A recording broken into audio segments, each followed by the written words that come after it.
ठीक है, Indian climate हम देख रहे हैं। Indian climate, Indian climate basically जो है it is monsoon type. Monsoon type, जब हम मॉनसून टाइप कह रहे हैं तो इसका मतलब ये है कि मॉनसून की जो हवाएं हैं वो इंडियन सबकॉन्टिनेंट इन जनरल और इंडिया इन पर्टिकुलर उसको बहुत ज़्यादा इम्पेक्ट करती हैं।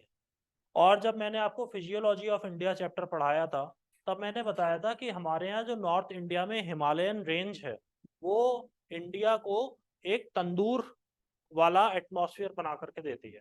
तंदूर हम जानते हैं कि बाहर चाहे कितनी ठंड क्यों ना हो तंदूर के अंदर गर्मी बनी रहती है। सर्दियों में अगर आपने शादियों में तंदूर देखा है तो आप बाहर खूब ठंड है, जनवरी का महीना है, मगर तंदूर अंदर से गर्म है। वो ऐसा इसलिए हो पाता है क्योंकि चारों तरफ से उसको एक कवर दिया गया है।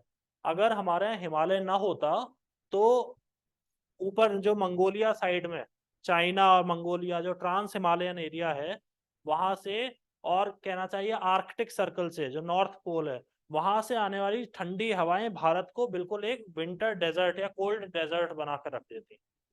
हमारे यहाँ अभी भी देखें तो जो नॉर्थ में जो सियाचिन ग्लेशियर के नीचे वाला जो हिस्सा है जिसमें लाहौल स्पीति आता है और आपका लेह के डेजर्ट आते हैं वो कोल्ड डेजर्ट है। ऐसा कोल्ड डेजर्ट नीचे तक हो जाता, मगर हिमालय बीच में खड़े हुए हैं। पर इन हिमालय का केवल ये एक ही काम नहीं है, इनका दूसरा काम ये है कि जो साउथ से मानसून की हवाएं आ रही हैं उनको भी रोकना। तो वो हिमालय जो है मानसून की हवाओं को रोकता है। जो रेन बियरिंग क्लाउड्स होते हैं उनका वजन तो कम हो जाता है तो वो उतना हाई एल्टीट्यूड नहीं रीच कर पाते हैं, और जब वो इतना ऊंचा नहीं जा पाते हैं तो वो पहाड़ों से टकरा कर रुक जाते हैं। वो जब वहां पर रुक जाते हैं तो कंडेंसेशन तो हो ही रहा है और वो एक कंसंट्रेट हो जाते हैं और फिर वहां पे बारिश शुरू हो जाती है जैसा जैसा लो प्रेशर बन रहा है।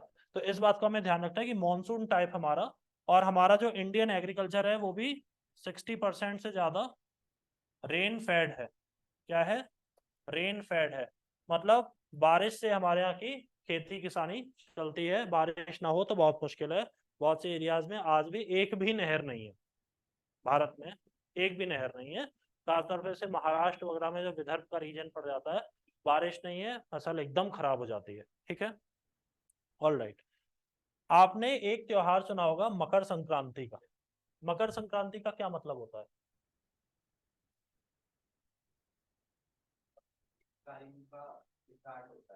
मकर संक्रांति से शीत,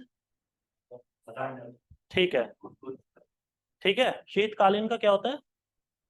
मकर संक्रांति कब होती है?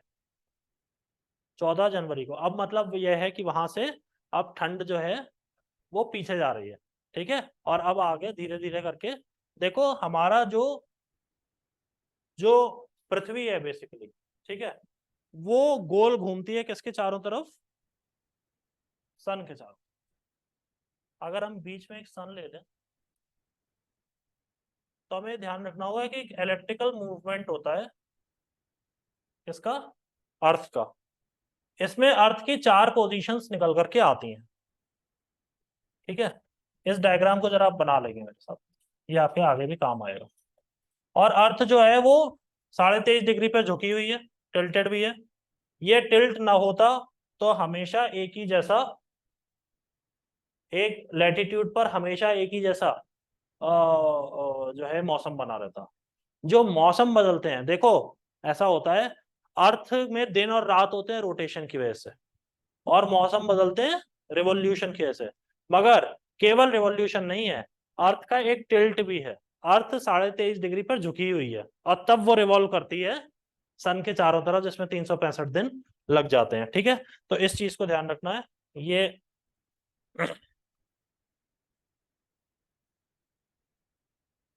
ये अर्थ की चार पोजीशंस है। डायग्राम सही से बनाएंगे और इस डायग्राम की प्रैक्टिस कर लेंगे, अगर आपके मेंस में भी वो आता है तो। जीएस तो आती है मेंस में। ठीक है, अब इसमें हमें चार डेट्स देखनी है। आ जाइए आ जाइए, ऊपर लिख लेंगे 22 और 23 सितंबर 22 और 23 सितंबर, यहाँ पर लिख लेंगे 20 और 22 जून, 20 और 22 जून। यहाँ पर लिख लेंगे 20 और 21 मार्च।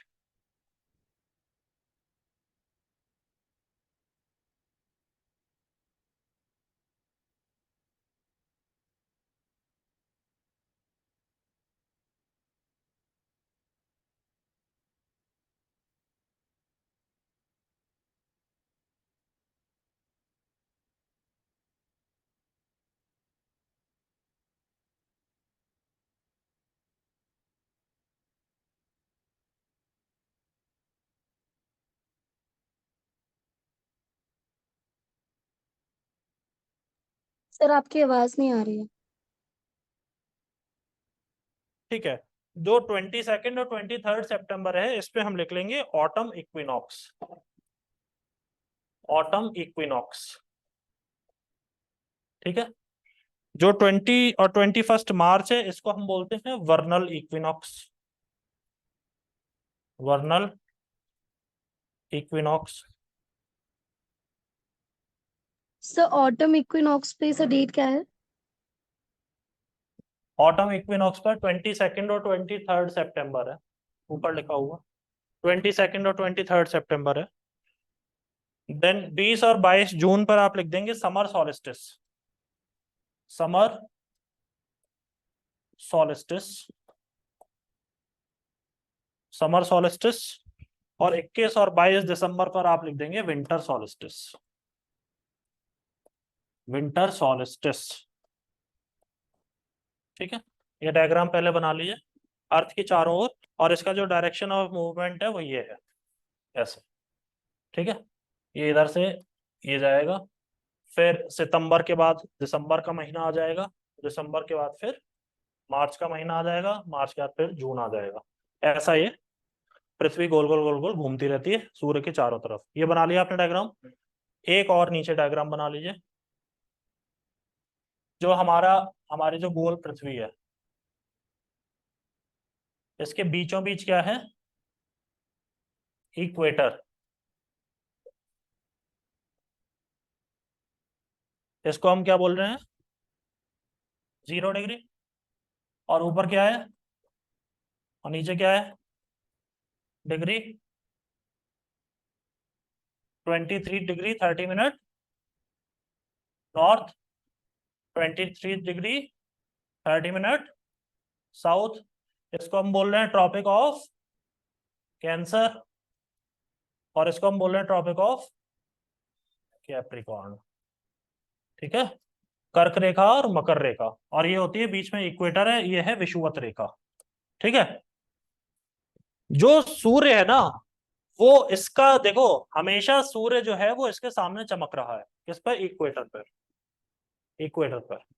और सूर्य का मूवमेंट यहां से ऊपर ट्रॉपिक ऑफ कैंसर तक, और फिर एक बार नीचे आएगा इक्वेटर, और उसके बाद अब नीचे जाएगा ट्रॉपिक ऑफ कैप्रिकॉर्न, और फिर एक बार ऊपर आएगा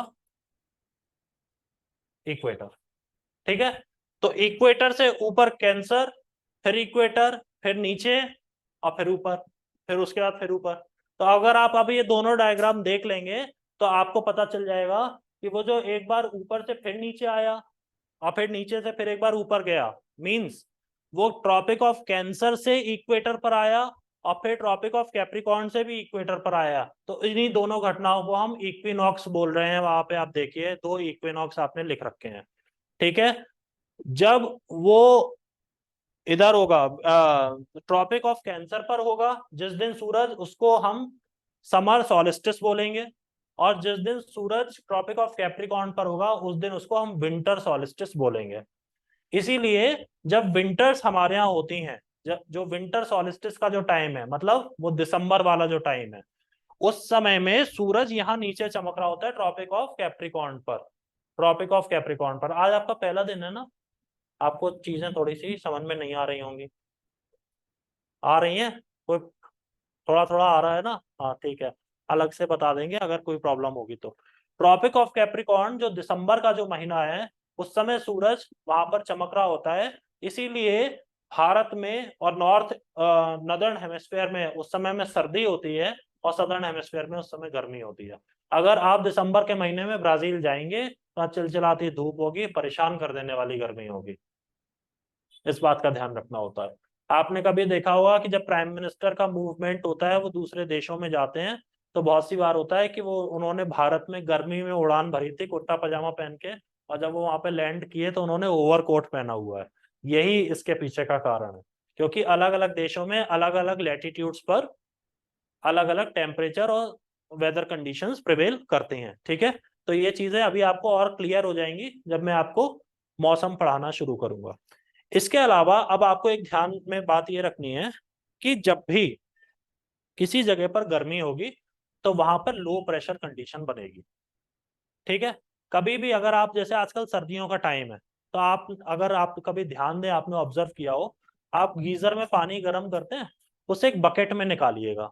ठीक है, अगर आप पहले ठंडा पानी रख देंगे बकेट में और उसके ऊपर से गर्म पानी ऑन करेंगे, तो गर्म पानी ऊपर ही रह जाएगा। आपको उस पानी को मिक्स करना पड़ेगा। बेहतर तरीका क्या है कि पहले आप खाली बकेट में गर्म पानी निकाल लें और उसके ऊपर से आप ठंडा पानी, क्योंकि ठंडे पानी की डेंसिटी ज्यादा होती है, वो नीचे बैठता है, वो नीचे जाएगा तो वो अपने आप गर्म पानी के साथ मिल जाएगा। ठीक इसी तरीके से हमें ये समझना है कि अगर हम सूरज को अगर हम एक टॉर्च मान लें, ठीक है, अब मैं उस टॉर्च से एक जगह पर गर्मी पैदा कर रहा हूं। ठीक है, अब यहाँ पर जैसे मान लीजिए ये रही टॉर्च, ये सूरज है, अगर हम इसको सूरज मान के चले, अब ये जो मेरे हाथ पर अगर मैंने इस जगह पे फोकस बनाया हुआ है, तो यहाँ पर जो एयर है वो हीट अप होके ऊपर चली जाएगी, हट जाएगी। वो क्योंकि वहां की जो एयर है वो गर्म हो गई, एयर मॉलिक्यूल्स एक्सपेंड हुए, हल्के हुए और ऊपर उठ गए। अब उसी जगह पर दूसरी हवा, ठंडी हवा जो भारी थी, अब वो इस जगह को भरेगी। हमें हमेशा ध्यान रखना है कि एयर में कैविटी नहीं रहती है। अगर एटमॉस्फेयर है जिसे हम ब्लैंकेट बोल रहे हैं, पूरा एक अगर हम कंबल मान के चल रहे हैं, तो पूरा ब्लैंकेट हमेशा बना रहेगा। अगर यहां से एयर डिस्प्लेस हो रही है तो इमीडिएटली दूसरी एयर आएगी। इसी डिस्प्लेसमेंट ऑफ एयर से विंड बनती है। ठीक है, उसी का विंड का जो हल्का फॉर्म है उसे हम ब्रीज बोलते हैं, सुहानी हवा। और वही जब बहुत तेज रफ्तार में हवाएं चलने लगती हैं, आवेगपूर्ण होती हैं, तो उसे हम विंड बोल देते हैं। वो उड़ाती हुई ले जाती हैं, गाड़ियों को, पेड़ों को, घरों को, किसी को भी उड़ा देंगी, विंड हो जाती है। ठीक है, तो ये ध्यान रखना है कि जब भारत में गर्मी होगी, समर सॉलिस्टिस, जरा डेट देखो, जून, भयानक सूरज चमक रहा है, हीट स्ट्रोक हो रहा है, इंसान गन्ने का रस पी रहा है। ठीक है, ये वही वाला समय आ जाता है। उस समय हमारा जो कॉन्टिनेंटल रीजन है वो खूब गर्म होने लगता है। वो गर्म होगा तो एयर एक्सपेंड होगी, एयर एक्सपेंड होगी। तो अभी नीचे तो सर्दी है ना, नीचे सर्दी है, अभी जब सूरज ऊपर चमक रहा है गर्मियों में, समर सॉलिस्टिस में जब सूरज ट्रॉपिक ऑफ कैंसर पर चमक रहा है, ऐसे में सूरज अभी एब्सेंट है सदर्न हेमिस्फेयर से, सदर्न हेमिस्फेयर से एब्सेंट है, तो वहां पर ठंड है, वहां पर हाई प्रेशर है। अब जब ऊपर उत्तर भारत में लो प्रेशर बना, तो नीचे से हवाएं आनी शुरू हुई, हवाएं आनी शुरू हुई। और वो हवाएं आई तो बीच में पड़ रहा है समुद्र, वो अपने साथ मॉइस्चर लेकर आई, उन्होंने भारत में बारिश करवाई। ये होता है मॉनसून। अब समझ गए, बारिश इसी तरीके से होती है। मगर ये जब हवाएं भारत में आती हैं तो क्या है कि ये दो हिस्सों में बट जाती हैं। तो इसमें एक अरेबियन सी की ब्रांच बन जाती है और एक बे ऑफ बंगाल की ब्रांच बन जाती है। और हवाएं भारत में ही क्यों आती हैं, इसके पीछे का एक कॉन्सेप्ट है, दैट इज कोरियोलिस फोर्स। मैं वो सब चीजें आपको यहाँ पर नहीं बताऊंगा क्योंकि वो आपके कोर्स में नहीं है।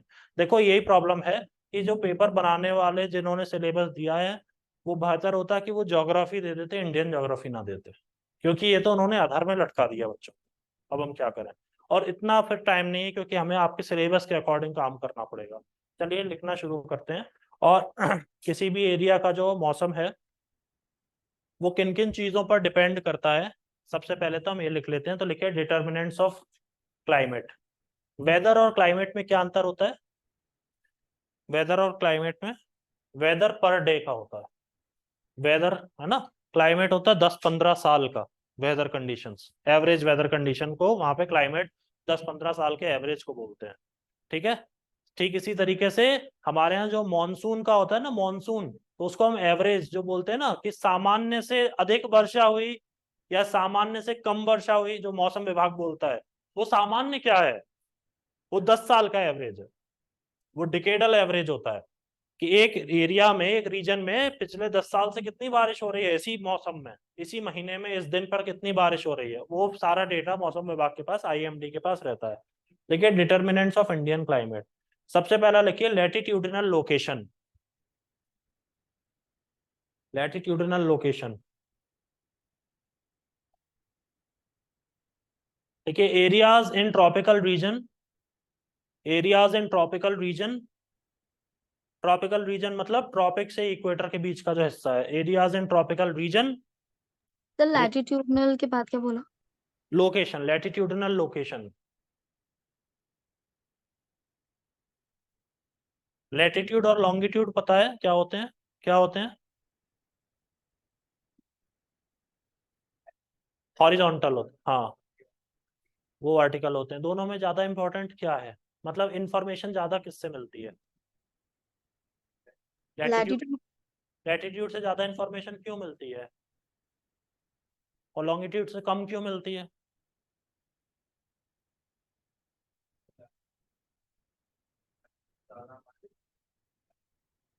ऐसा नहीं है, वो तो पूरी अर्थ वो भी कवर कर रहा है। जो हॉरिजॉन्टल है उससे हमें क्लाइमेट के बारे में, वेदर कंडीशन के बारे में पता चलता है। हॉरिजॉन्टल से ही हमें विंड मूवमेंट के बारे में पता चलता है। हॉरिजॉन्टल से ही हमें इसमें कंट्रीज में जो वेजिटेशन है उसके बारे में पता चलता है, किस लैटिट्यूड पर कौन सा वेजिटेशन पाया जाएगा, सॉइल कंडीशन कौन सी होंगी वो पाया जाएगा। ठीक है। लैटिट्यूड से ही हमें सबसे ज्यादा ये पता चलता है कि सन की और अर्थ की जो लोकेशन है वो हम लैटिट्यूड से ही नाप पाते हैं। लॉन्गिट्यूड से हमें केवल टाइम पता चलता है, अकेली चीज पता चलती है टाइम, लॉन्गिट्यूड से, जिसको हम मेरिडियंस बोल देते हैं। 4 डिग्री का एक मेरिडियन बन जाता है। चलिए लिखिए क्या लिखा था हमने? हाँ लिखिए, areas in tropical region receive more insolation, more insolation, सूर्य ताप उनको ज्यादा मिलता है, रिसीव मोर इंसोलेशन। बिसाइड्स,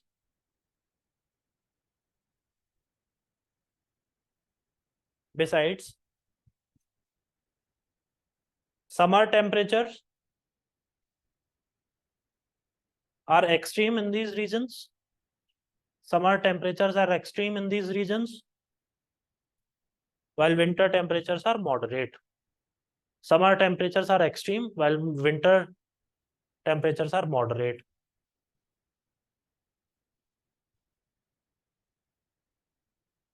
ठीक है। इसीलिए अगर आप ट्रॉपिक ऑफ कैंसर जो हमारे भारत के बीचों बीच से 8 राज्यों से गुजर रही है, ठीक है, जरा पॉलिटिकल मैप निकालिए भारत का, पॉलिटिकल मैप शुरुआत में दिया होगा दूसरे तीसरे पेज पर। पॉलिटिकल मैप आप देख पा रहे हैं, गुजरात से उसने एंट्री ली है, और राजस्थान, उसके बाद मध्य प्रदेश, उसके बाद छत्तीसगढ़, फिर झारखंड, फिर पश्चिम बंगाल, फिर मिजोरम, फिर त्रिपुरा। इतने स्टेट्स हो गए, 8 हो गए। तो इन 8 राज्यों से जा रही है। इन 8 राज्यों में आप जैसे ही ट्रॉपिक ऑफ कैंसर के नजदीक पहुंचेंगे, आपको कोहरा मिलना बंद हो जाएगा, कोहरा नहीं मिलेगा। दिल्ली से दक्षिण भारत जाने वाली जो ट्रेन्स हैं वो दिल्ली से लेट चलती हैं, ठीक है, और वो दिल्ली में लेट पहुंचती हैं। क्यों? क्योंकि वो ट्रॉपिक ऑफ कैंसर के जैसी नॉर्थ में आती हैं, इन्हें कोहरा मिलना शुरू हो जाता है। और जो यहाँ से हजरत निजामुद्दीन से ट्रेन चली, बेंगलोर जाना है, हैदराबाद जाना है, वो जैसे जैसे नीचे पहुंचेगी, भोपाल पहुंचेगी, फिर और नीचे नागपुर जाएगी और सिकंदराबाद जाएगी, उसको कोहरा मिलना बंद हो जाएगा, वो ट्रेन अपने टाइम पर सही लौट आएगी। ये होता है। ठीक है। साउथ में वो क्या कह रहा है कि ट्रॉपिकल रीजन में गर्मियों का टेम्परेचर एक्सट्रीम है जबकि सर्दियों का टेम्परेचर मॉडरेट है। ऐसा इसलिए है क्योंकि जो ट्रॉपिक ऑफ कैंसर आप भारत से गुजर रही है ना, अब इसके नीचे नीचे जाते जाएंगे तो श्रीलंका के साउथ में जाकर के इक्वेटर मिलेगा। ये जो पूरा जोन है ये सन का फोकस जोन है, सन का पूरा फोकस है इस एरिया में, इसलिए गर्मी तो खूब प्रचंड होती है मगर सर्दी का उतना ज्यादा प्रभाव नहीं पड़ता है। इसीलिए साउथ में कॉटन के कपड़े पहनने का, आपने देखा साउथ में मिनिस्टर्स व्हाइट कलर की शर्ट और धोती पहन करके घूमते हैं। साउथ में क्यों सफेद का? क्योंकि सफेद कपड़ा जो होता है वो उसको रिफ्लेक्ट कर देता है, वापस कर देता है, और जितना गहरे कपड़े पहनेंगे उतना ज्यादा वो उसको कंज्यूम करेगा। काले कपड़े पे रोशनी मारेंगे तो पलट के नहीं आएगी, वो खा जाता है पूरी रोशनी को। तो ऐसे ही सूर्य के वो पूरा हीट एब्जॉर्ब कर लेगा। सफेद कपड़ा पहनेंगे तो बहुत बढ़िया रहेगा। साउथ में जो पानी की टंकी होती है वो भी सफेद रंग की रखी जाती है छतों पर, ताकि उसको, वरना, और वहां पे उसके बावजूद भी इतनी गर्मी है कि उसके ऊपर भी टीन शेड लगाया जाता है। सेम गर्मी हमारे नॉर्थ इंडिया में पड़ती है मगर हमारे यहाँ ठंड उससे और ज्यादा भयानक पड़ती है।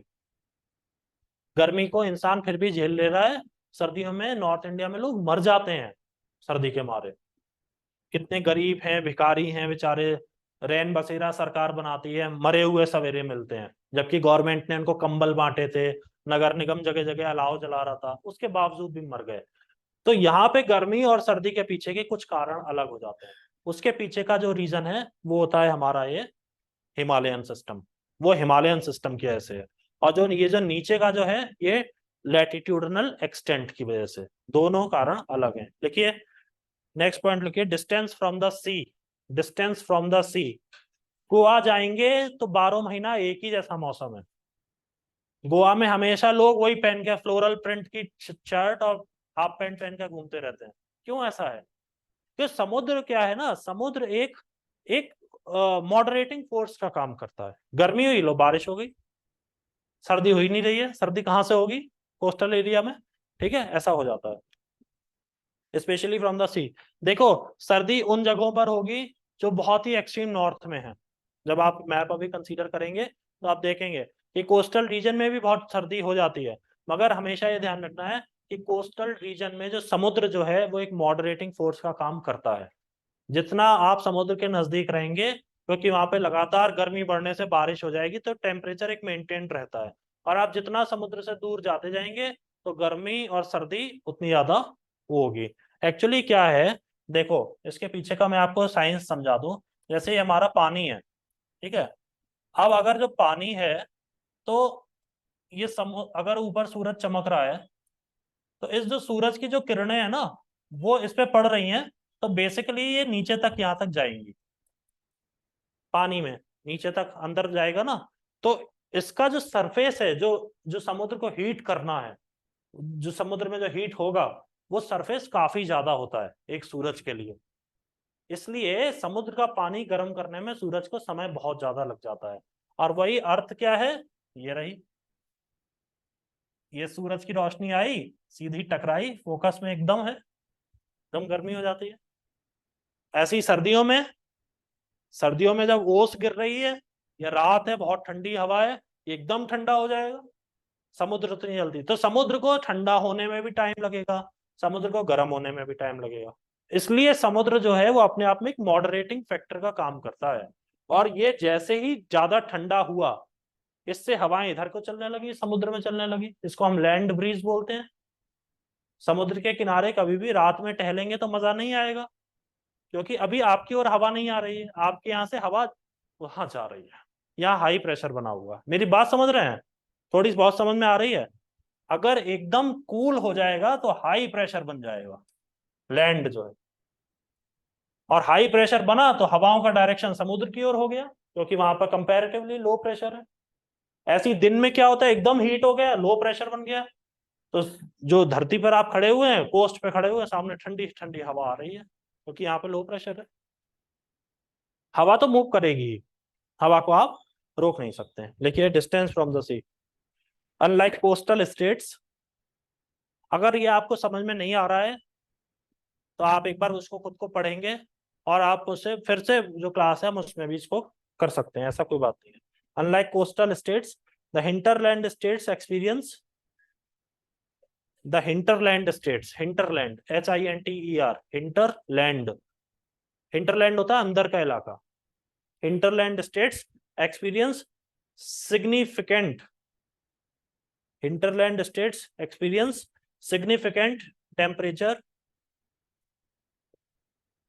gradient. gradient मतलब होता है difference, significant temperature gradient. full stop. देखिए rainfall in coastal areas, rainfall in coastal areas is much more than the interior areas, is much more than the interior areas, is much more than the interior areas.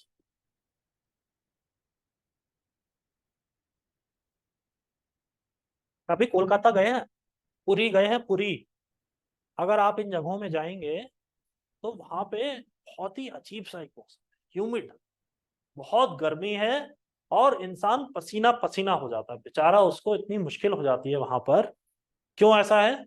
क्योंकि वो tropical region, देखो tropic of cancer जो है वो बंगाल से गुजर करके जा रहा है, तो एक तो गर्मी बहुत है और दूसरा वो समुद्र के नजदीक है, तो वहां पर बारिश लगातार हो रही है।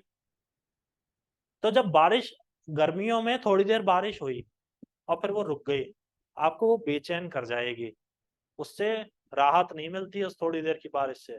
मन चाहता है कि कम से कम जो है, कम से कम एक दो दिन तो बारिश हो, तब तो जाकर के गर्मी शांत हो। क्योंकि जब बारिश का पानी जमीन पर पड़ा तो वो जो हीट थी जो इसने अभी तक कैप्चर की थी वो भी बाहर आ गई निकल करके। अब इंसान और ज्यादा परेशान हो गया, बोला ऐसे अच्छा तो होती ना, कम से कम हम ड्राई हीट झेल लेते। वे बंगाल में, पुरी में, इसीलिए इंसान ज्यादा परेशान रहता है। ठीक है, लिखिए third point, the Himalayas, the Himalayas, they act as a climatic divide, they act as a climatic divide,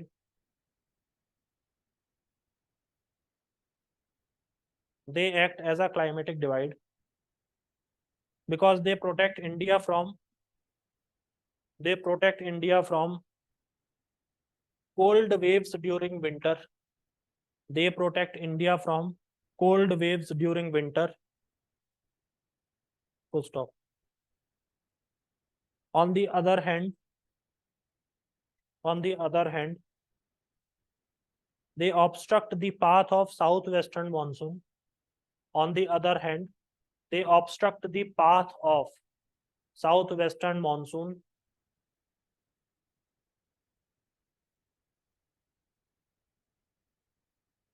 causing precipitation in North India, causing precipitation in North India. Monsoon की थ्योरीज आपके सिलेबस से बाहर की चीज है। मानसून कैसे आता है, क्या आता है, वो थ्योरीज आपको नहीं करनी, हमें केवल इंडिया का क्लाइमेट, इंडिया के सीजन्स के बारे में पढ़ना है। लिखिए नेक्स्ट, लिखिए फिजियोग्राफी, फिजियोग्राफी,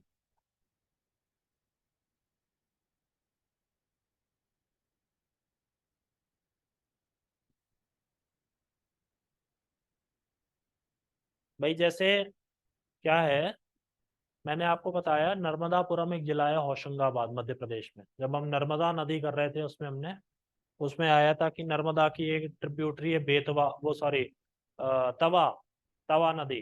तो तवा नदी जो है वो उधर से होशंगाबाद से होती हुई जाती है। मुझे एक सौभाग्य मिला कि मैं एक बार कैंप करने गया पचमढ़ी। पचमढ़ी जो है वो सतपुड़ा, उसमें सतपुड़ा रेंज में, सतपुड़ा का जो बिल्कुल टॉप पॉइंट है दैट इज धूपगढ़। धूपगढ़ से नीचे पचमढ़ी हिली एरिया है, जैसा जैसा अपने यहाँ मसूरी है, तो मसूरी में एक जॉर्ज एवरेस्ट है, एकदम टॉप पॉइंट है। ठीक है, इसी तरीके से पचमढ़ी से और ऊपर थोड़ा सा बढ़ेंगे तो धूपगढ़ आ जाता है। ट्रैकिंग करते हैं लोग, चौरागढ़ जाते हैं, धूपगढ़ जाते हैं। उसमें साफ साफ लिखा हुआ था कि रात के लिए अपने आप कुछ हैवी, कुछ वुलन ब्लैंकेट या कुछ जैकेट वगैरह अपने साथ रख के लाएं, जो हम लोगों को जो गाइडलाइंस जो मिली थी। क्यों ऐसा था? जबकि Madhya Pradesh tropic of cancer में पड़ रहा है, मगर फिजियोग्राफी उस एरिया की कुछ ऐसी है कि वो हिल पर है, ऊंचाई पर है। जितना आप ऊंचाई पर चलते चले जाते हैं ठंडक बढ़ती जाती है। ठीक है ना?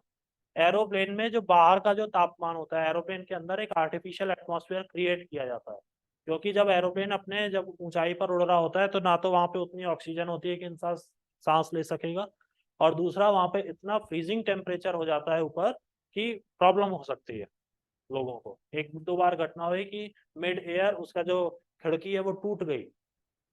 एक बार एयर इंडिया के विमान में ये घटना हो गई, तो उनकी खिड़की टूट गई हवा में। लोग परेशान हो जाते हैं, सोचिए क्या होगा। अंदर जो ऑक्सीजन का जो बैलेंस बनाया है, जो एटमॉस्फेयर क्रिएट किया गया है, वो सारा खत्म हो जाता है। कभी लैंडिंग से पहले अगर आप देखें तो आपको ऐसा लगेगा एरोप्लेन में बैठे हुए जैसे हम फ्रिज में अंदर बैठे हुए। लाइट्स चल रही हैं, बहुत डिम लाइट्स कर देते हैं टेक ऑफ से पहले, और वो धुआं निकल रहा होता है जहां आप सामान रखते हैं उसके कैबिनेट में से, तो वो धुआं वो फ्रिज जैसी आपको फीलिंग बना करके देगा। एल्टीट्यूड बढ़ेगा फिजियोग्राफिक फीचर में। अगर आप डेजर्ट एरिया में चले जाएंगे तो डेजर्ट एरिया में क्या जो नियम लागू होता है, ये वाला लागू होता है। जैसलमेर दिन में बहुत गर्म है और रात में आपको जैसलमेर में एकदम ठंड हो जाएगी। क्यों? क्योंकि वो जितनी जल्दी सैंड गर्म हो रही है उतनी जल्दी सैंड ठंडी हो जाती है। आप पहाड़ों में जाएंगे तो क्योंकि ऊंचाई ज्यादा है वहां पे धूप आपको तेज लगेगी, मगर वहां पर ठंडी हवा भी बहुत ज्यादा रहती है। तो आप किस रीजन में हैं? कोस्टल रीजन में जा रहे हैं तो आपके लिए कभी गर्मी होगी फिर अचानक से बारिश हो जाएगी। In any case you will not find winter coastal region में, ट्रॉपिकल एरियाज में। ठीक है, तो इससे फिजियोग्राफी का बहुत असर पड़ता है। लिखिए, northern hilly areas, northern hilly areas face moderate temperature, northern hilly areas face moderate temperature unlike desert areas. Northern hilly areas face moderate temperature unlike desert areas where summers are extreme, where summers are extreme.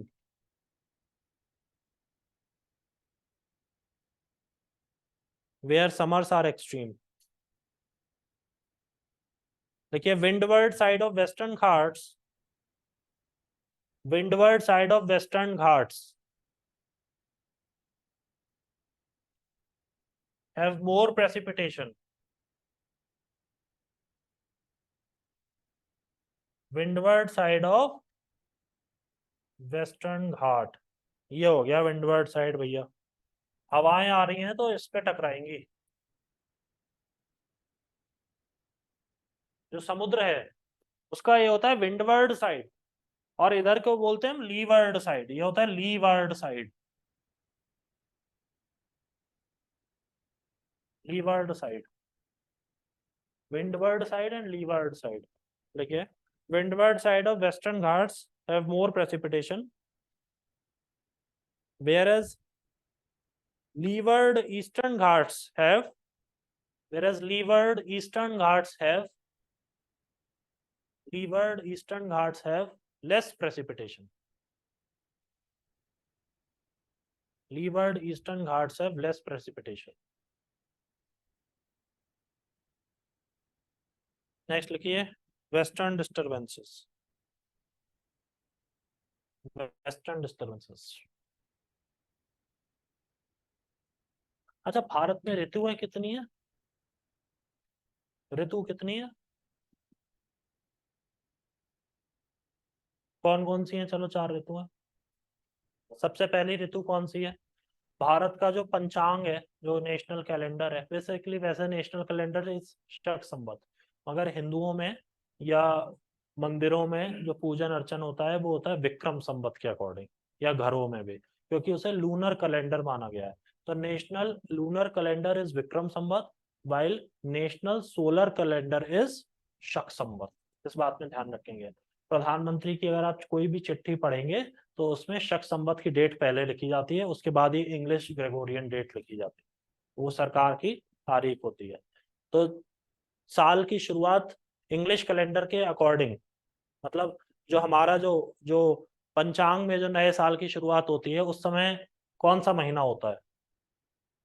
English calendar में कौन सा महीना चल रहा होता है? अप्रैल। नवरात्र होते हैं, चैत्र नवरात्र। चैत्र नवरात्र की प्रतिपदा पहले दिन शुक्ल पक्ष, शुक्ल पक्ष चैत्र मास के शुक्ल पक्ष की पहली तिथि से नवरात्र शुरू होते हैं, जिसके 9वें दिन रामनवमी मनाई जाती है। वो जो पहला दिन होता है उसको हम नव संवत्सर बोलते हैं। लोग एक दूसरे को बधाई देते हैं, नव संवत्सर, उस दिन से नया साल शुरू होता है। और कौन सी ऋतु होती है? वसंत तो ऋतु। बैसाख। नहीं नहीं, बैसाख तो महीना हो गया ना भाई। अभी चलो मैं आपको ऋतुएं, चलो पहले इसको खत्म कर दो, फिर उसके बाद मैं आपको ऋतुएं लिखवा दूंगा। 12 महीने होते हैं। और इतना एक्यूरेट है कि ये जो इंग्लिश कैलेंडर है ये फेल हो जाता है, और वो लूनर कैलेंडर फेल नहीं होता है। बस हमारे यहाँ एक लूनर कैलेंडर में प्रॉब्लम ये चलती है कि तिथियां आपस में मिक्स हो जाती हैं। आज ही एक तिथि है और आज ही दूसरी तिथि भी लग जाएगी, तो उसमें टाइम बड़ा कैलकुलेशन होता है। इसीलिए कभी होता है जैसे रक्षाबंधन है, तो रक्षाबंधन निकल के रहा है कि आज रात से शुरू हो रहा है, शाम को भद्रा का मुहूर्त लगेगा, भद्रा समाप्त होगा, तो इतने बजे से तिथि शुरू हो जाएगी। अब वो अगले दिन सवेरे तक चलेगी। सवेरे इतने बजे तक चलेगी, इंसान सो के ही नहीं उठता है। जब वो सो के उठा तो नई तिथि लग गई। अब लोग परेशान हो गए कि हम सोने से पहले राखी बांधे कि इतनी जल्दी उठेगा कौन, नहाएगा कौन, 7 बजे तो मुहूर्त खत्म हो जाएगा। ये चीज अभी हम देख लेंगे।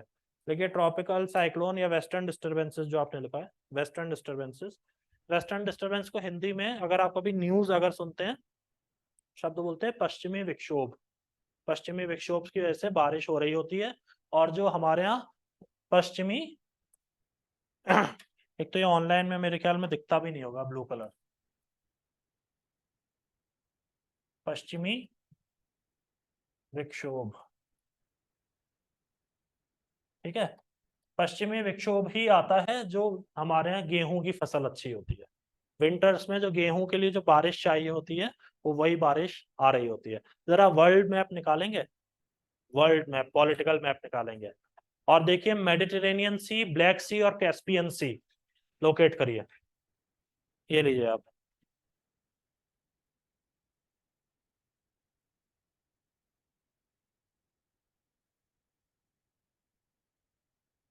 ये रहा मेडिटेरेनियन सी, उसके ईस्ट में ब्लैक सी और फिर कैस्पियन सी है। मेडिटेरेनियन सी देखा, ये वाला एरिया है जहां से मॉइस्चर कंटेंट जो है वो कलेक्ट करता है, और हवाएं आती हैं भारत वाया अफगानिस्तान पाकिस्तान, और वो पंजाब में एंट्री लेती हैं, हरियाणा पंजाब वेस्टर्न उत्तर प्रदेश मुजफ्फरनगर बागपत शामली, ये वाला जो पूरा रीजन है। इसीलिए इस इलाके में सबसे ज्यादा गेहूं होता है, इसीलिए पंजाब में गेहूं सबसे ज्यादा होता है वहां पर, क्योंकि वो जो बारिश आती है वो वहीं पे बारिश नेचुरल होती है। गेहूं को ठंड का मौसम चाहिए, और ठंड में भी नेचुरल बारिश चाहिए। बारिश बहुत ज्यादा नहीं चाहिए। गेहूं एक रबी की फसल है, अगर आप उसमें बहुत ज्यादा पानी कर देंगे तो रबी की फसल बेकार हो जाती है। ज्यादा पानी चाहिए होता है खरीफ फसलों को, ठीक है। तो रबी फसलों में तैयार होते समय ठंडा चाहिए, और थोड़ा थोड़ा पानी चाहिए एट रेगुलर इंटरवल्स, थोड़ा थोड़ा करके बार बार देना होता है। और इसमें तो खरीफ में क्या होता है, पूरा जब धान की रोपाई होती है तब पूरा पानी भरा होता है। धान की रोपाई देखिए, पूरा पानी रुका हुआ होता है, स्टिल वाटर में होता है। उससे बहुत ज्यादा मीथेन का उत्सर्जन होता है, वो जो अंदर से मीथेन निकलती है, और हमारा जो वाटर फुटप्रिंट है वो बहुत बढ़ जाता है। रबी की फसलें बहुत अच्छी हैं। रबी में ही ज्यादातर हमारे यहाँ श्री अन्न जो मैंने आपको कल बताया था वो होता है। तो वो जो बारिश होती है वो वेस्टर्न डिस्टरबेंस से होती है। वेस्टर्न डिस्टरबेंस मतलब पश्चिम की ओर से आने वाला कुछ डिस्टरबेंस। तो भारत का पश्चिम देखो क्या है, पाकिस्तान अफगानिस्तान, उसके पीछे का area central Asian countries, Caspian Sea, Black Sea, Mediterranean Sea, दिख गया। वहां से हवाएं आ रही हैं, ठीक है। देखिए जरा वेस्टर्न डिस्टरबेंस में, tropical cyclones originate in, tropical cyclones originate in Bay of Bengal and Arabian Sea, Bay of Bengal and Arabian Sea influence the large part of peninsular India.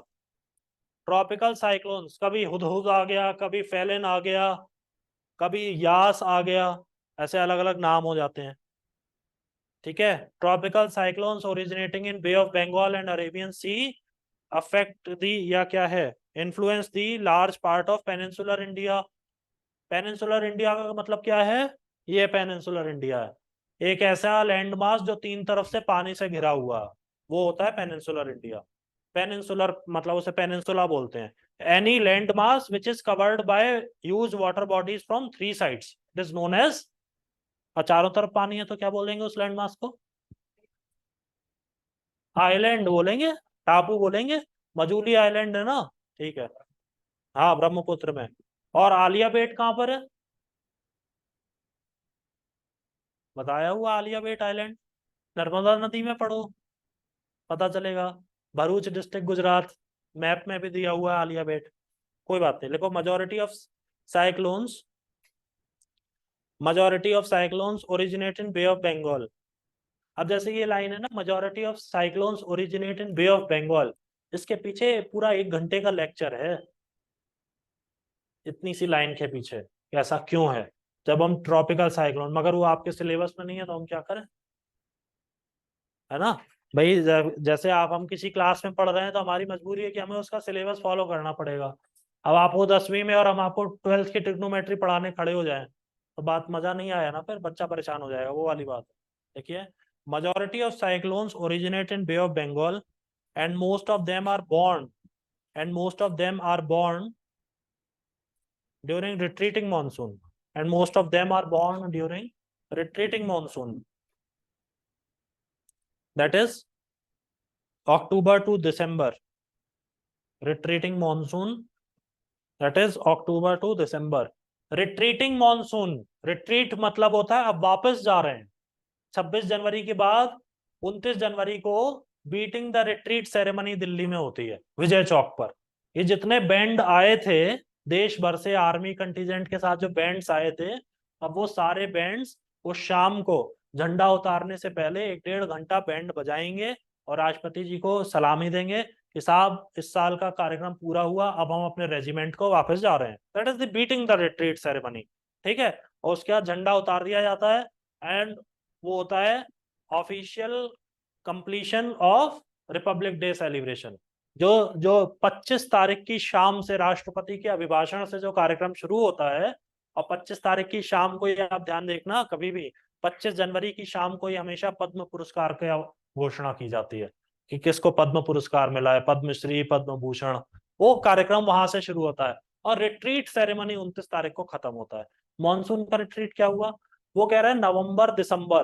तो रिट्रीट क्यों हो रहा है? क्योंकि जो आपने डायग्राम बनाया है उसमें आपने जो दिसंबर की तारीख लिखी है, उस तारीख पे दिसंबर में वो जो 20-22 दिसंबर की जो तारीख है, उस समय ट्रॉपिक ऑफ कैप्रिकॉर्न पर सूरज चमक रहा है।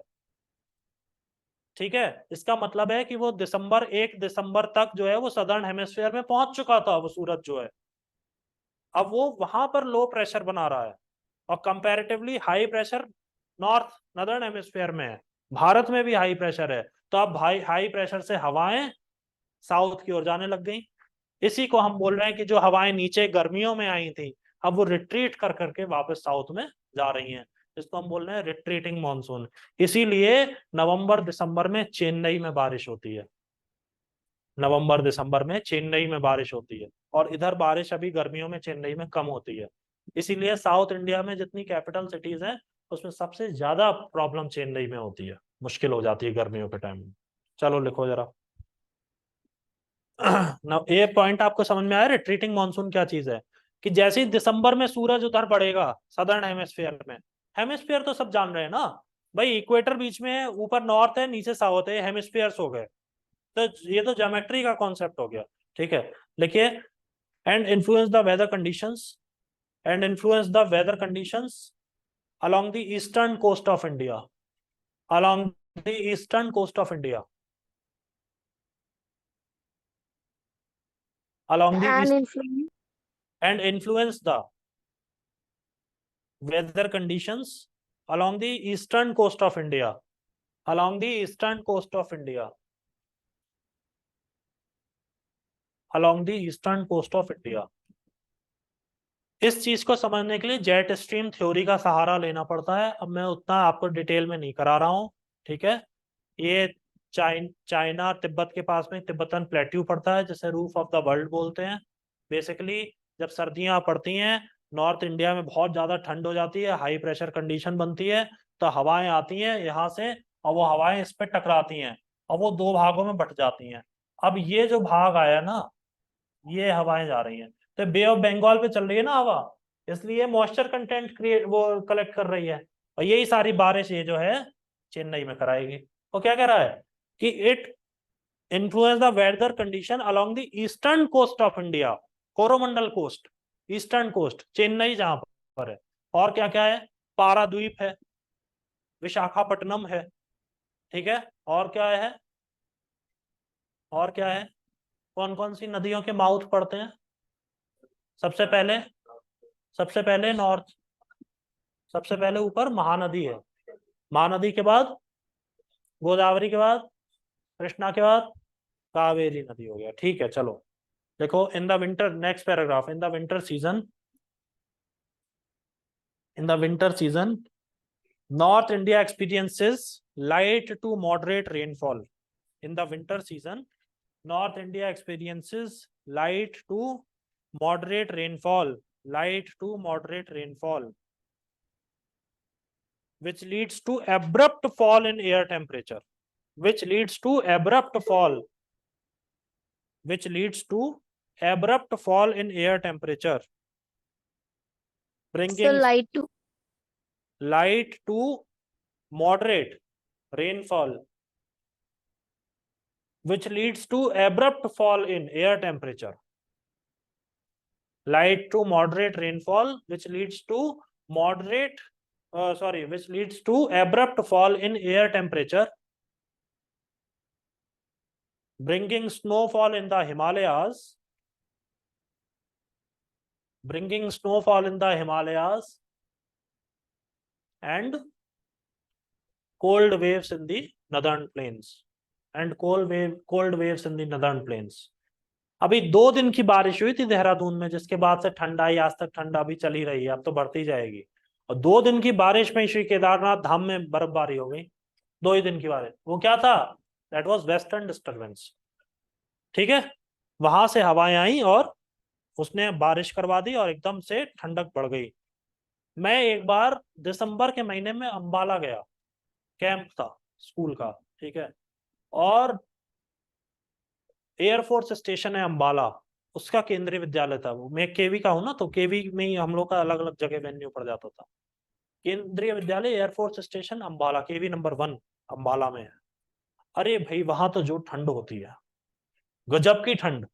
वो अंबाला का एयरफोर्स स्टेशन का एरिया बिल्कुल खुला हुआ, जहां जहां तक आप देख सकते हैं बिल्कुल खुला हुआ है।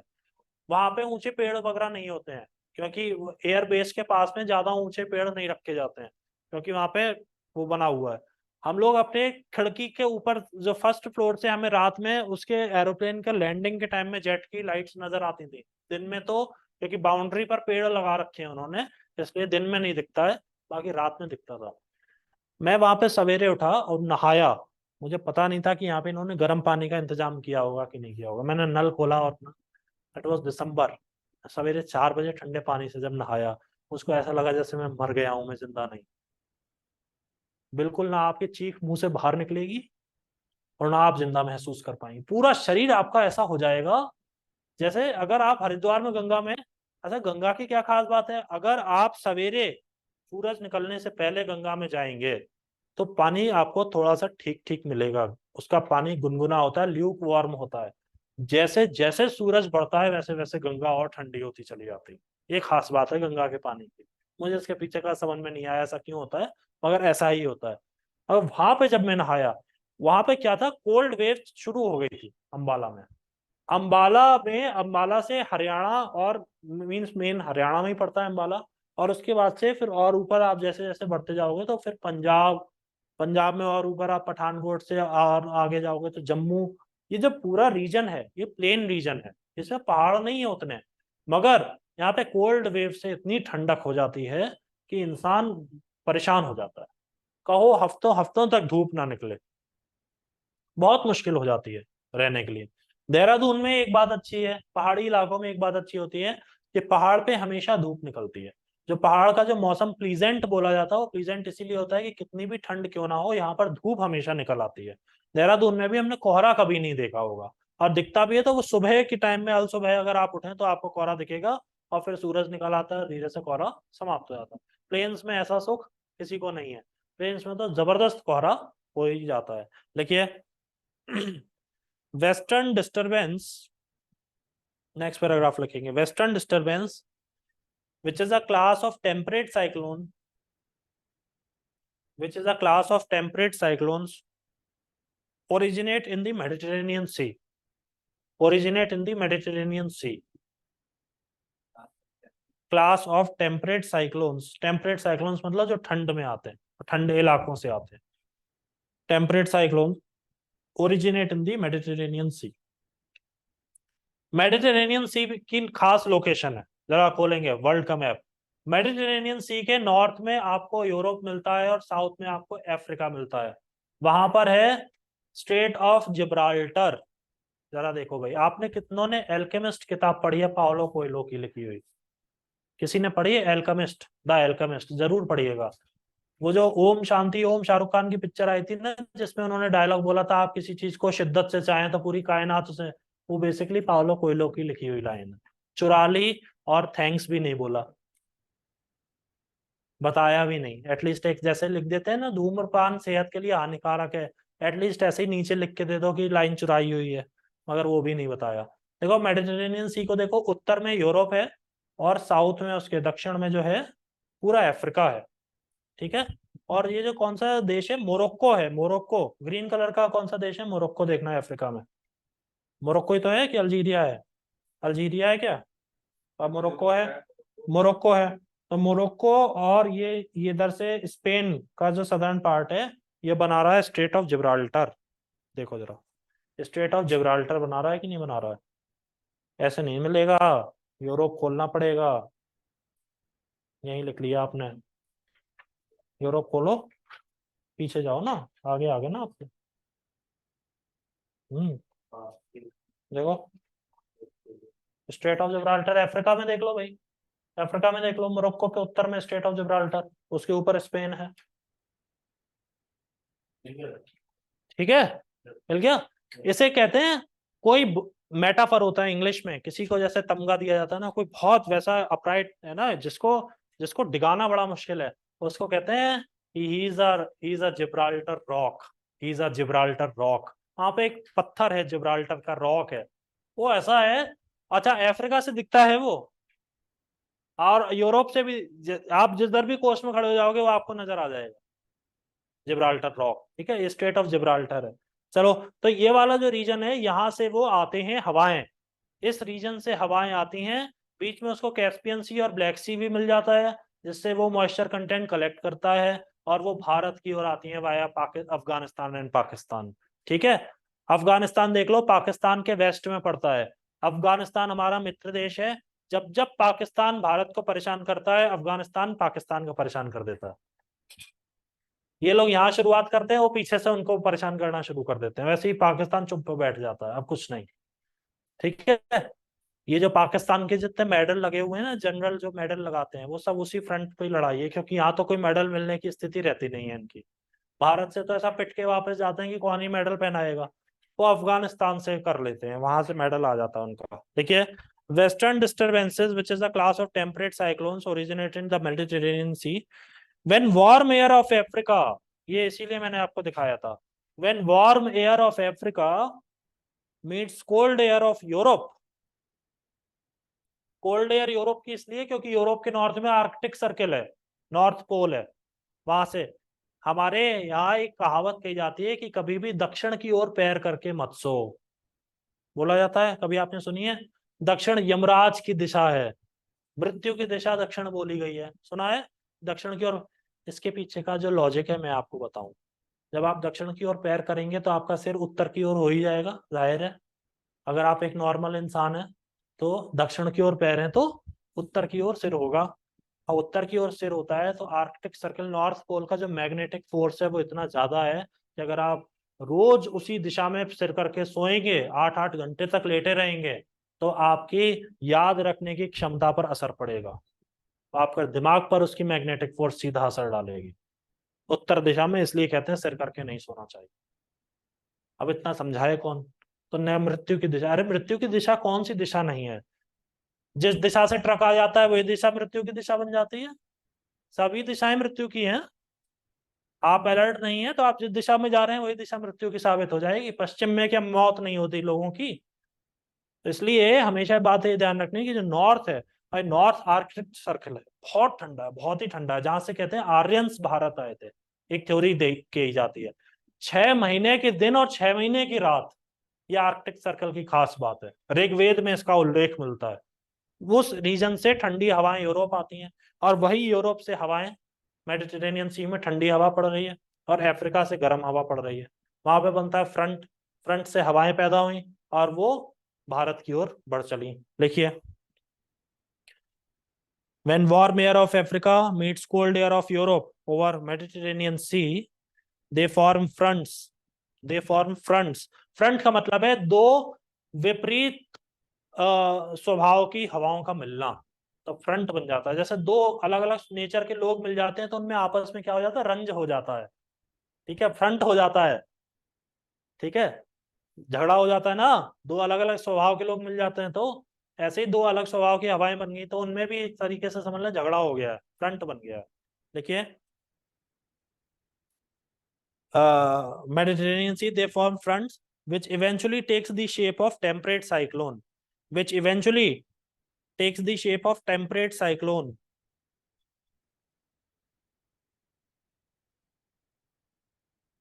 and due to the shape of temperate cyclone, and due to the earth's rotation, and due to the earth's rotation,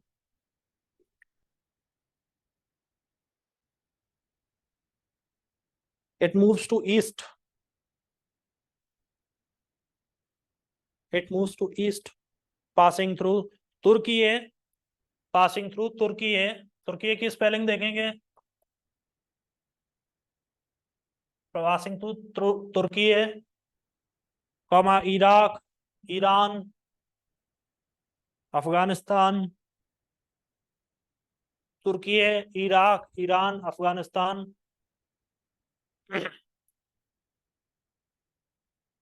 Pakistan, and finally reaches India, and finally reaches India, where these winds are obstructed by,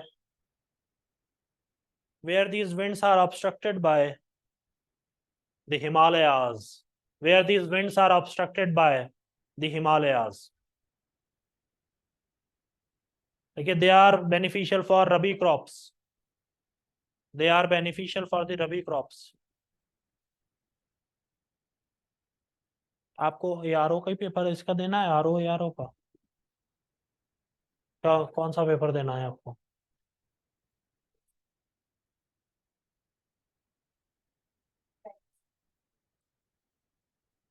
अच्छा, तो office में आपने यही बात बोली तो उन्होंने आपको यहाँ पे बिठा दिया।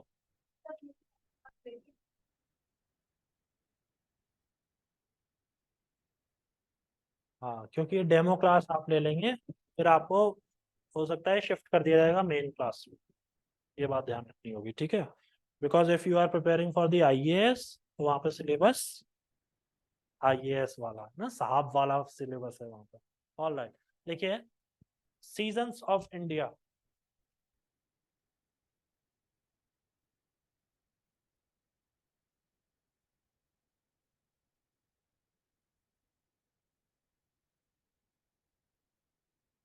फर्स्ट लिखिए cold season, cold season, December January and February, December January and February.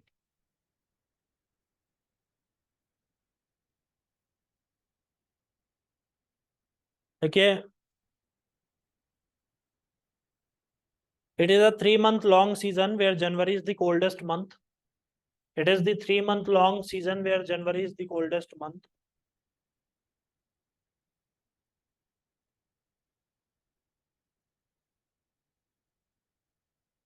In December, okay, in December, sun shines directly over the, in December, sun shines directly over the, कहाँ शाइन करता है दिसंबर में?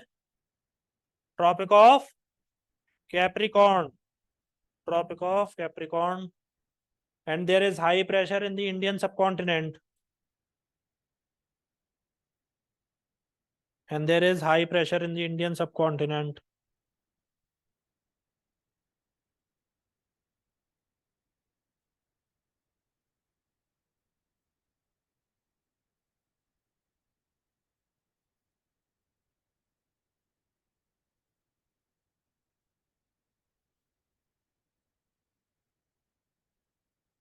आजकल कौन सी ऋतु चल रही है?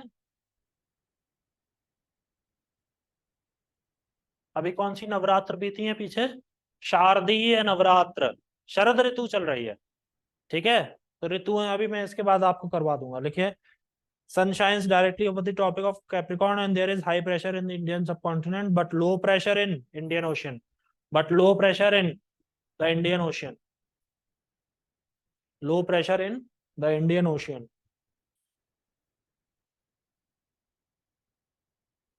Thus northeastern winds blow from hinterland.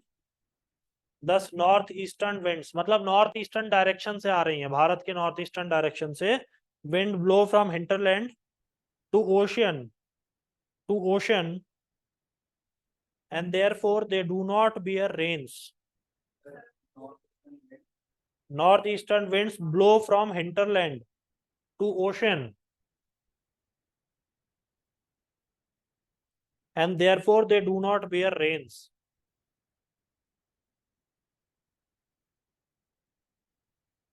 And therefore they do not bear rains. मैं आपको एक कॉन्सेप्ट समझाने की कोशिश करता हूँ, अगर आपको समझ में आ जाएगा तो बहुत ही अच्छा हो जाएगा। फिर समझिए, अगर हम एक जो हमारी जो अर्थ है, हमारी अर्थ ना प्योरली स्फेरिकल नहीं, ये बल्ज आउट करती है बीच में से। ठीक है, तो बेसिकली इसकी जो शेप है ना, उसको बोला गया जियोइड शेप। जियोइड शेप बोला गया है। तो ये जियोइड शेप का मतलब क्या है कि आप जितना बीच में आते जाएंगे उतना ज्यादा जो है उसका सरकमफेरेंस बढ़ता जाएगा, और जितना आप ऊपर जाते जाएंगे उतना ही सरकमफेरेंस कम होता जाएगा। देख पा रहे हैं? साफ साफ नजर आ रहा है? ये हो गया आपका साउथ पोल और ये हो गया आपका north pole, SP and NP. ठीक है, मगर पृथ्वी को घूमने के लिए केवल 24 घंटे हैं। 24 घंटे में इस पॉइंट को घूम करके दोबारा इसी पॉइंट पर आना है, और 24 घंटे में इस पॉइंट को, जैसे मान लो अगर मैं एक पॉइंट ले लेता हूं ए और इस पॉइंट को मैं ले लेता हूं बी, तो आप ये देख पा रहे हैं कि बी को घूमकर आने में कम वक्त लगेगा, और ए को घूमना क्योंकि ज्यादा पड़ेगा इसलिए इसमें ज्यादा वक्त लगेगा। मगर वक्त हमारे पास 24 ही घंटा है, कम और ज्यादा नहीं है। उस पर भी 24 है, तभी कहते हैं ना हर व्यक्ति के पास 24 घंटे हैं। जो विजयी हुआ है उस पर भी 24 ही घंटे थे, और जो हार गया उस पर भी 24 घंटे हैं। यही तो बात कही जाती है, अर्थ पे हर किसी के पास 24 घंटे हैं। जब हमारे पास एक ही वक्त है और हमें काम ज्यादा करना है तो हमें एफर्ट ज्यादा लगाना पड़ेगा। बहुत बेसिक बात होगी, इसको एफर्ट ज्यादा लगाना पड़ेगा। इसलिए लोअर लैटिट्यूड जितना आप जाते जाएंगे उसकी स्पीड ऑफ रोटेशन बढ़ जाएगी, स्पीड ऑफ रोटेशन बढ़ जाएगी। और जितना आप अपर लैटिट्यूड में जाते जाओगे, अपर लैटिट्यूड क्या होता है भाई? 0 डिग्री है। ठीक है, अब मान लो ये 30 डिग्री है, ये 60 डिग्री है, ये 90 डिग्री है, ऐसे ही तो होता है। सिमिलरली 30 डिग्री है, 60 डिग्री है, फिर 90 डिग्री है। तो आप हायर लैटिट्यूड में जाओगे तो स्पीड ऑफ रोटेशन कम हो जाएगी, और लोअर लैटिट्यूड में, यहां से लोअर लैटिट्यूड में आप जीरो की तरफ बढ़ने लगे तो स्पीड ऑफ रोटेशन ज्यादा हो जाएगी। इस चीज को समझ में आया कि नहीं आया? आ गया? ठीक है। अब मान लो कि एक बादल चला, एक बादल था, ठीक है, और ये जो है वो हल्का स्पीड से घूम रहा है, ये हल्की स्पीड से, इसकी स्पीड कम है इस बादल की यहाँ पर, और ये बादल अगर इधर आएगा तो बेसिकली अगर ये बादल ने मान लो पॉइंट बी डैश से चलना शुरू किया था फॉर पॉइंट ए डैश, आप सब साइंस पढ़े हुए लोग होंगे, इतना तो समझ रहे हैं। अगर इस बादल ने बी डैश से ए डैश की ओर चलना शुरू किया तो जब तक ये अपनी स्पीड से यहां तक पहुंचेगा तब तक ए डैश आगे निकल चुका होगा। ये समझ रहे हैं? ठीक है भाई, मेरी स्पीड कम थी कुछ, आप ऐसा समझ लें जैसे मैं अपनी स्पीड से ही चलता जा रहा था, मेरी ट्रेन छूटने वाली थी, मेरे सामने कोच, मैंने देखा वो जब तक कि वो कोच खड़ा है, ट्रेन ने चलना शुरू कर दिया, यदि मैंने अपनी स्पीड नहीं बढ़ाई तो मैं जब तक प्लेटफॉर्म पर पहुंच पाऊंगा स्टेशन के गेट तक, तब तक मेरा कोच आगे जा चुका होगा और मेरे आगे गार्ड का कोच आ चुका होगा। कुछ ऐसा ही होता है रेलवे स्टेशन पर। ठीक है, तो अगर हम देखें तो ए डैश आगे जा चुका होगा, या अगर हम दूसरी भाषा में कहें तो इसका जो डायरेक्शन ऑफ मूवमेंट है वो ऐसा हो जाएगा, डायरेक्शन ऑफ मूवमेंट ऐसा हो जाएगा। समझ गए? तो ये अगर अपर लेटीट्यूड से लोअर लेटीट्यूड की ओर हवा बढ़ेगी नदर्न हेमिस्फीयर में, तो वो ऐसी चली जाएगी, लेफ्ट में मुड़ जाएगी। अब वो क्या कह रहा है कि जो रिट्रीटिंग मॉनसून होता है वो नॉर्थ ईस्टर्न डायरेक्शन से चलता है। पढ़ो उस लाइन को, लिखा हुआ है, क्या लिखा है कि this north eastern winds blow from hinterland to ocean, this north eastern wind blow from hinterland to ocean. अब आप इसी जगह पर अगर आप ये ऑनलाइन में जो लोग बैठे हुए हैं उनको मेरी बात समझ में आई है? Yes sir. ठीक है, और ये यहाँ पर बंगाल ले लो, ठीक है, बांग्लादेश और बंगाल ले लो। अब अगर हाइयर लेटीट्यूड से लोअर लेटीट्यूड की ओर हवा जाएगी तो हवा का डायरेक्शन, समझ गए? अब बीच में कौन पड़ा? बे ऑफ बंगाल, चेन्नई तो अब पड़ेगा ना, है ना, bay of Bengal, bay of Bengal. तब बे ऑफ बंगाल में जब वो आया तो उसने मॉइस्चर ले लिया, खूब सारा पानी उसको मिल गया हवा को, हवाएं ऊपर से आ रही थी तो मॉइस्ट थी, मॉलिक्यूल हवा का जो था वो खाली था, एयर मॉलिक्यूल, उसको पानी मिल गया, उसने पानी अब्जॉर्ब कर लिया अपने में, एयर मॉलिक्यूल ने मॉइस्ट हो गया वो। अब वो यहाँ पर आएगा तो चेन्नई में, मद्रास में बारिश करवा देगा। अब समझ में आया कि नॉर्थ ईस्टर्न विंड क्यों होती है? अब भूल तो नहीं जाएंगे? चलो अगर आप चाहो तो इस डायग्राम को भी बना सकते हो, इस डायग्राम को बना सकते हो इफ यू वांट। नहीं है? हाँ, हिंटरलैंड मतलब हिंटरलैंड, अंदर का इलाका, अंदर के इलाके से ओशन की ओर चल रही है नॉर्थ ईस्टर्न विंड। अब वो घूम रही है ना, तो भारत का कुछ ऐसा वो लोकेशन हो गया ना कि वो नीचे तक जा रहा है, उसकी जो नोज है, तो वो दोबारा से टकरा जाएगी, क्योंकि वो घूमेगी तो है ही, घूमेगी तो है ही ना। चलिए, लिख बना रहे हैं, ये लिखेंगे आगे, लिख लेंगे। हाँ, पर रेन तभी लेगी, ऊपर रेन नहीं लेगी, देखना। Blow from hinterland to ocean and therefore they do not bear rains, they do not bear rains because of low pressure, temperature is sufficiently, नहीं अच्छा आपने अभी कहाँ तक लिखा है? They do not bear rain, चलो ठीक है, इसके आगे लिखोगे तब बात क्लियर हो जाएगी, लिखो बिकॉज ओश they do not bear rain, next point full stop लगा करके नेक्स्ट लाइन लिखेंगे, because of low pressure, because of low pressure temperature is sufficiently high in northwestern India, temperature is sufficiently high in northwestern India,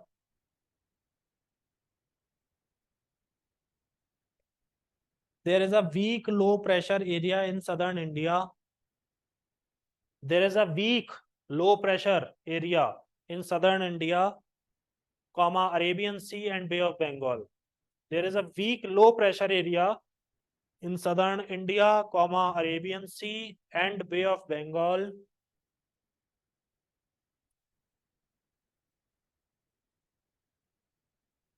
full stop. Therefore low velocity winds blow from high pressure to low pressure, therefore low velocity winds blow from high pressure to low pressure, therefore high low velocity winds blow from high pressure to low pressure। हमेशा हवा high pressure to low pressure जाएगा। School में वो वाला exam अगर आपने experiment किया हो कि दो बीकर हैं और उनमें पानी एक में ज्यादा है एक में कम है और दोनों को एक पाइप से जोड़ दिया गया है, तो वो जब तक बैलेंस नहीं हो जाएगा तब तक पानी, बैलेंस कभी नहीं होता है। जिस दिन देखो, ये तो कहना है प्रकृति का विधान है, जिस दिन बैलेंस हो गया तो उस दिन तो हवा चलनी बंद हो जाएगी, सब खत्म, बैलेंस कभी नहीं होगा। ठीक है, ये सब, और बैलेंस क्यों नहीं होता है? कभी ऐसे चीज होती है ना कि जिसका जवाब एकदम दिमाग में आता ही नहीं है, ये ऐसा क्यों है, तो इसलिए कह देते हैं कि ये लॉ ऑफ नेचर है, कि नेचर है ही इसी तरीके का जिसका कोई जवाब नहीं मिलता है। और जो लोग आस्तिक हैं भगवान को, कहते हैं यार ये तो भगवान का बनाया हुआ है। तो दोनों ही बातें अपनी अपनी जगह पर ठीक है, भगवान ने बनाया, प्रकृति ने बनाया, जिस किसी ने भी। लिखिए the law from high pressure to low pressure. लिखिए the low pressure cyclonic depression, the low pressure cyclonic depression which originate in West Asia near Mediterranean Sea. The low pressure cyclonic depression which originate in West Asia near Mediterranean Sea is called Western disturbance. Is called Western disturbance.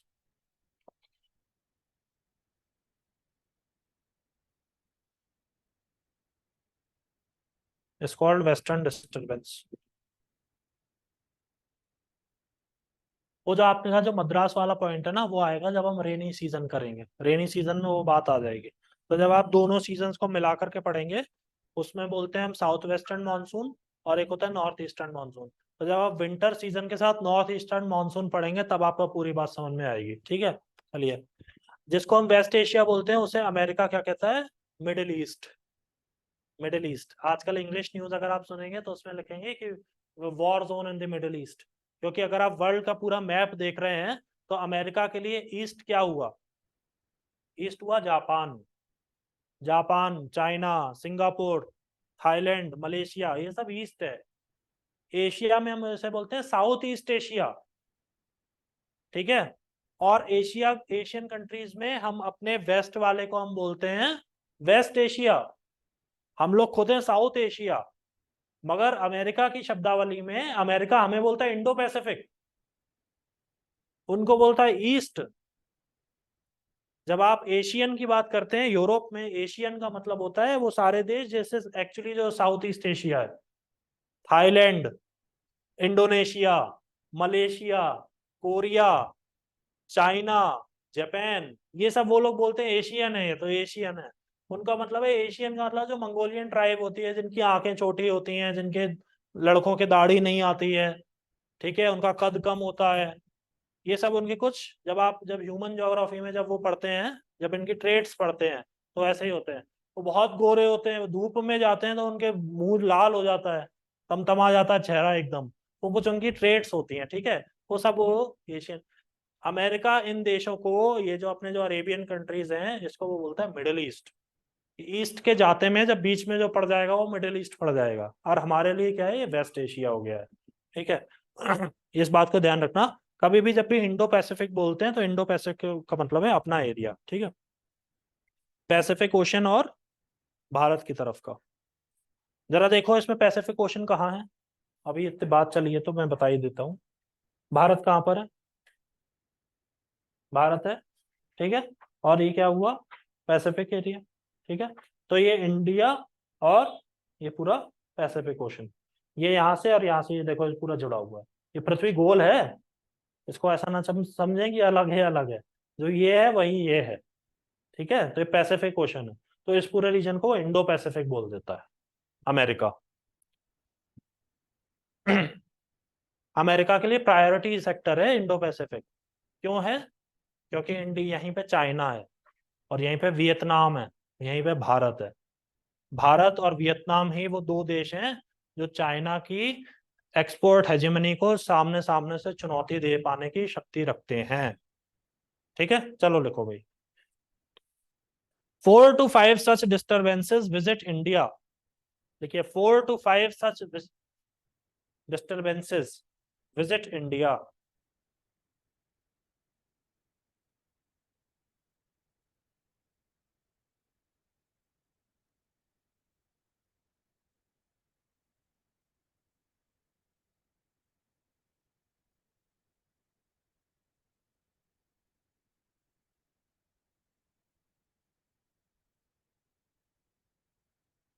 during each winter season between December and February। During each winter season during December and February।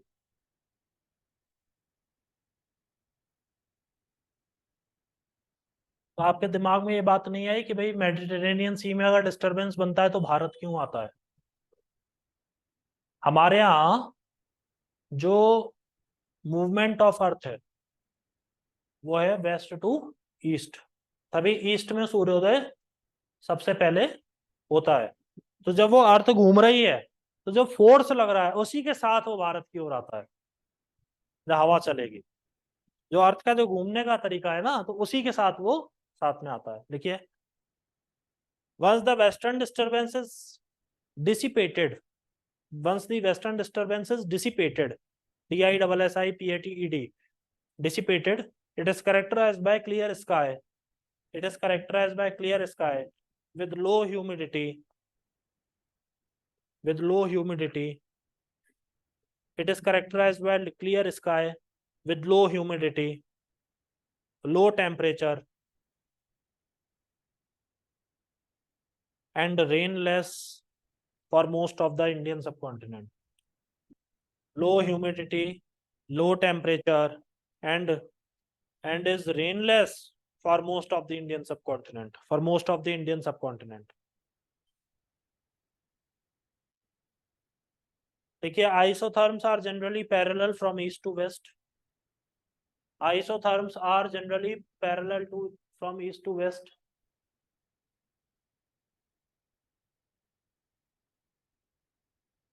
देखिए, 18 degree isotherm, isotherm का मतलब होता है वो imaginary lines जो दो ऐसे जगहों को जोड़ रही हैं जहां पर टेम्परेचर सेम, वो इमेजिनरी लाइंस हैं। Isotherms are imaginary lines connecting two different locations with same temperature. ठीक है, ये आइसोथर्म होता है। देखिए, 18 डिग्री आइसोथर्म मतलब 18 डिग्री का सेल्सियस का जो तापमान है उसको जोड़ने वाला जो आइसोथर्म है। 18 degree isotherm passes through middle of India,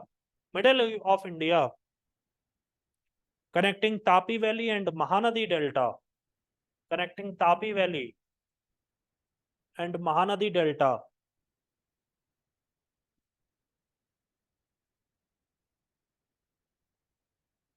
Full stop. It is to be noted. It is to be noted that Dras Valley in Kashmir. It is to be noted that Dras Valley in Kashmir is the coldest place in India. That Dras Valley in Kashmir is the coldest place in India. Dras Valley in Kashmir is the coldest place in India.